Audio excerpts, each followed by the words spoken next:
Dallas, Texas, working with Strategic Realty. And seated here with me is Lou Italis, the owner, broker of Strategic Realty here in Wichita Falls, and also in Pilot Point and parts unknown. I don't know. Could be anywhere. Anywhere in the state of Texas. Could be anywhere. Yeah, well, we're licensed in Texas. We have a couple of agents in other areas. I think I've got one in Houston-ish area, and we've been talking with other agents around the state of Texas. Yep. Well, speaking of Texas, one of the biggest, you could call it a very contentious thing in Texas is property taxes. Oh, we hate that bill. It comes every year. Every year, and every legislative session, there's a huge argument about what are they going to do about property taxes. And they never really seem to do anything substantive or meaningful, as far as property taxes. I think it's a little unfair based on okay, so for instance, I have a relative in California, and they pay property taxes over there. Well, sure. if I pull up the property taxes in California, her house is only worth on the books about $200,000. So she gets taxed based on that. Meanwhile, I know for sure she bought it for $898,000, almost $1 million, right. And she's not paying property tax on that. No. And they have a rule that says that they can only increase the value up to, I think, 2 or 3%. Correct me if I'm wrong. I'm pretty sure that that's the case. There's a cap. There's a cap annually. on it, Yeah. and we in Texas don't have that cap. I don't know that we do have that cap because they go based on the actual sales price of the property. So if I sold my house for $168,000, then the next person that buys that that lives in that house is going to be paying property taxes based on $168,000. Well, let me tell you something. I know what I paid for my house, and I know what I'm being taxed on my house, and the tax value is sure more than I paid for it. I'll tell you. Well, you've been in it though for 3 years. Yeah, you've been in it for a few years, so they're going to they're going to increase your taxes or the property value based on your neighborhood sales. Yeah, and they do this reconfiguration every single year, and it can go, it can jump up 15%, or it can or it can go down 5%. But it seems like it's just not the tax rate only goes up based on whatever legislation says. Yeah, and there is a limits now. I'm not sure if it's constitutional, but there are legislative limits that have been set on the rate. And not on the value. They can't go over a certain percentage. Yeah, exactly. Yeah. They can't, but they can't go over a certain percentage on the tax rate. But they can go up and down on the value as much as they freaking feel like, and it feels like it's a little bit more punitive than it should be. Well, and that's where we've kind of gotten hammered in Texas is on the valuations. We've seen our property values go up year over year for a while now. And this year is going to be a significant jump. Yeah. It's at least 15%. Well, and here's the question I think we need to ask perhaps is how high is high? I mean, where is the top of this thing? Do you get to a point to where you raise the values to such a level that now you do start to hurt yourself in terms of people wanting to move to your state? Correct. Yeah. Because your taxes are so high, people are going to look for places that have lower tax rates. Now, what you have to consider, lower tax values. Right. Now, what you have to consider in Texas, Lou, is we don't have a state income tax. Yeah. No, I get it. I'm all for it. We have sales tax. We have sales taxes. Our sales taxes, comparatively speaking, are a little high. The max sales tax is 8.25% combined. 6.25% goes to the state of Texas, 2% to the locality that you're in, the city that you're in, and so we're at that limit. We can't go any higher on sales taxes in Texas without the legislature voting to allow that, which isn't likely to happen.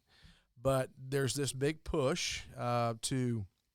One of the gubernatorial candidates, Don Huffines, is running on a platform of, I'm going to eliminate property taxes. Oh, that won't work. Well, okay, maybe you could, but you would have to increase sales taxes. You would have to do it. And that's where you'd have to make up the revenue loss. Well, because most property taxes goes towards school. The biggest chunk goes towards the any ISD. We spend a lot of money on schools in Texas. And One of the things, though, that I hear from merchants, because I talk to a lot of businesses, because I also own a company that does marketing and advertising. And so I'm talking to a lot of business people all the time, and their big fear is, well, we raise the sales tax in Texas to, I don't know, let's say 14%. Oh my gosh. Let's say we went as high as 14%. Now, and I don't know how high you'd have to go to make up the deficit. It might be 12, it might be 11, I don't know. Let's say you went to 14%. Well, their fear is you're going to drive people into Oklahoma, New Mexico, Louisiana. They're going to go to the border states to buy goods and services if they can, because they're not going to pay sales taxes in Texas. Now, there are certain things in Texas we don't charge sales tax on. We don't charge sales taxes on medications. We don't charge sales tax on food unless it's ready-to-eat food. Oh, okay, prepared. Yeah, it's got to be prepared, ready to eat. So, you go into a store and you buy a cake, and it's not taxed. If they hand you a fork with that cake, it's taxed because it's ready to eat with a fork. Right. Seriously, I'm serious. It's that way.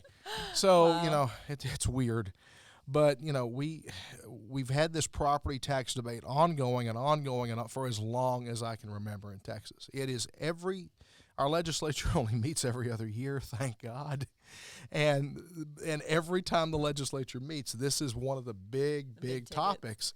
Yeah. Is what do we do about because there's a lot of lobbying going on about property taxes too, and so I just think that I don't have crazy. a problem, and I don't think any responsible adult is going to have a problem paying property taxes or even sales tax. We just want it to be fair. Yeah. Is it fair that I pay pay taxes on a $200,000 house that's valued at $200,000, but I only paid $125 for it. Mm-hmm. So, is it fair for me to be penalized for the property values around me? That's what I think. So if we were to, if I pay $125,000 for my house, increase it every year, another 2 to 5%. That's fair. But to increase it 15 to 20% because my next door neighbor sold his house for $200,000. I don't think that that's fair to me. Yeah. So so you think we're headed into another increase? Oh, we've already experienced the increase. Well, I'm talking about this year. Do you think home values are going to continue to increase in 2022? Oh yeah. Because basically what it does is it plays catch up. It plays catch up from the year before. So all of the sales that we did in 2021 are going to affect the values of 2022. So that is the way that works. I can tell you if I can get onto my phone here. And properties across the state have been selling at a breakneck pace for a while now. I mean, you get into some areas, and you've got homes that now I've had one listing that spent 4 months on the market, which is unusual right now. Yeah, but Very a lot unusual. of it has to do with your the seller's price when they first But we also, listed it. If they overprice it a little bit too much, or if you price it at market value, then people tend to kind of get discouraged about buying your house. So you gotta strategize a little bit, and the strategy that works the best that I've seen is to list it below market value a little bit. I mean, what are you seeing on your Newman listing? Is that one? Yeah, that one is, we're getting interest in it, but nobody's come to nobody's plate come with an offer. Nobody's come to the table with an offer yet. Okay. They all like it. Oh yeah, it's a beautiful home. But yeah, they love it. It is a beautiful home. It's brand new, move in ready. Just bring your stuff, But and it's got all the perks. It does. It's got granite countertops and all the new fixtures and fresh coat of paint. And it looks pretty. It's new very floors. brand new floors. Yeah. Yeah. And it's got an enclosed area that you can use as a home gym or a home office or whatever the case may be. Put the kids in there and lock the door. Whatever. No, I would. I Be a wouldn't do that. playroom, outside, inside playroom. Yeah. Okay, so just using my own house as an example, in 2018 it was listed at 127. 127,000 is what the tax appraisal said it was worth. In 2019 it jumped up to 136. So that's Yeah. 10% right Yeah. there. Yeah. And then in 2020, it jumped to 144. Wow. Another 5, 6, 7, 8% or whatever. And And then, the reality is you could sell it for more than that. oh yeah, I could probably sell it for about, I don't know, maybe 200, but I won't because it's my forever home. And Yeah. I've been there for 10 years now, and I kind of like it. Yeah. Okay, and then now in 2021, the bill that I'm gonna pay here in a little bit is $159. Mm-hmm. Yeah. Wow. More than 10%. Yeah. Well, I saw my That's personal home. $15,000 more than it was. So that's 10%. So it's jumped 10% pretty healthily over the last, and they capped me out on the taxes for city, the high school or whatever. I guess I don't know what that means. I don't know if it's. I think they have a cap on how much they can charge for. Well, you have a homestead exemption. Wichita Falls ISD. Yeah, you have a homestead exemption of $25,000, I believe it is, that applies to the school portion of your taxes. So whatever they've set the value at for that, then they bring that down by if you have the homestead exemption on there, they bring that down by that $25,000. Now you have to, in order to have the homestead exemption. That's the biggest bump right there. So Yeah. that's the Wichita Falls ISD. Oh yeah. I'm paying $1,800 just to the Wichita Falls ISD, and then Oh, yeah. the other $2,000 I'm paying to the county and the city. So, and I'm going to tell you something right now. Some of the other area school districts around here, Burke Burnett, Iowa Park, they have a higher school tax rate than Wichita Falls Burke Burnett does. Yeah. So our tax rate for this last year in 2021 was 2.739869%. So 2.74. 2.74% of the property value is what my overall tax taxes rate were. was. Yeah, the school taxes was only 1.36. Well, and I think when you weigh it against the fact that we don't have a state income tax, I'm not complaining. I think I'm not complaining about that.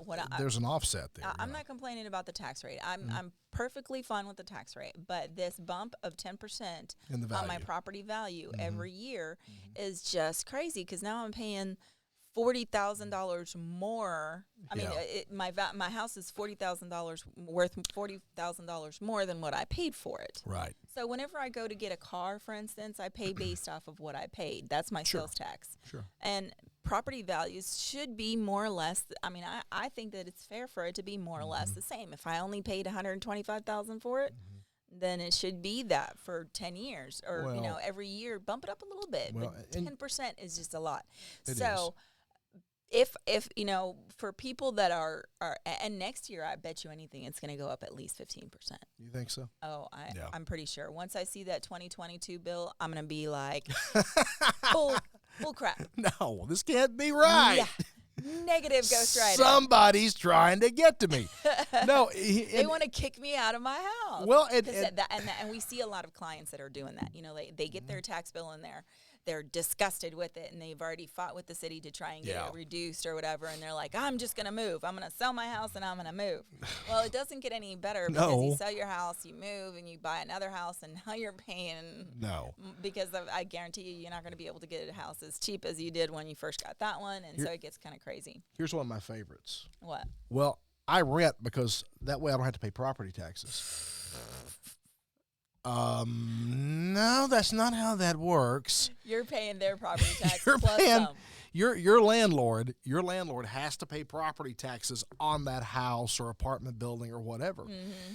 And that you're paying for that. That's factored Plus into some. your payment. Plus some, because I guarantee you, for instance, if your lease is $1,000 and you're in $1,000 worth home, then your mortgage payment on that house would probably only be about $650, $700 a month. Yeah. Whereas so you're overpaying on a lease than you would if you just bought a house. Yeah, and and that's one of the big complaints we've seen around here in this area is.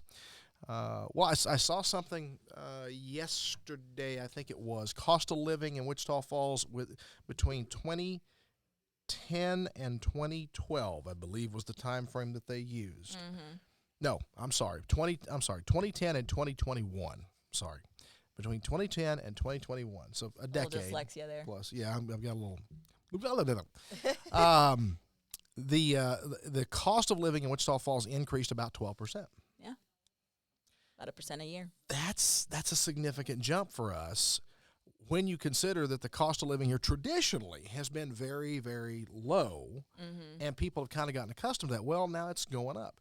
You know, the days of going to the local steakhouse and getting a ribeye and a baked potato and a salad for $15, that's over. Oh, that ain't happening. You know what? I noticed that I'll go to the grocery store or the gas station or whatever and buy me a Diet Coke whenever I'm on the road, and I'm like, okay, let me go get a drink.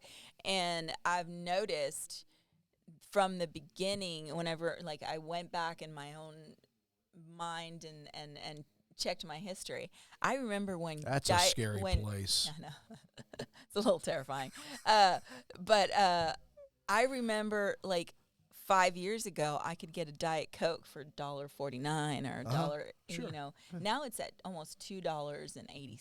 A lot of places you go now, they're somewhere above like $2.09 or $2.15, and some of that has to do with credit card merchant fees, debit card merchant fees that they're paying. Thinking that's crazy. They're baking that into the prices already. Yeah, in almost 5 years or less than 5 years, the price of diet soda or just soda in general has doubled.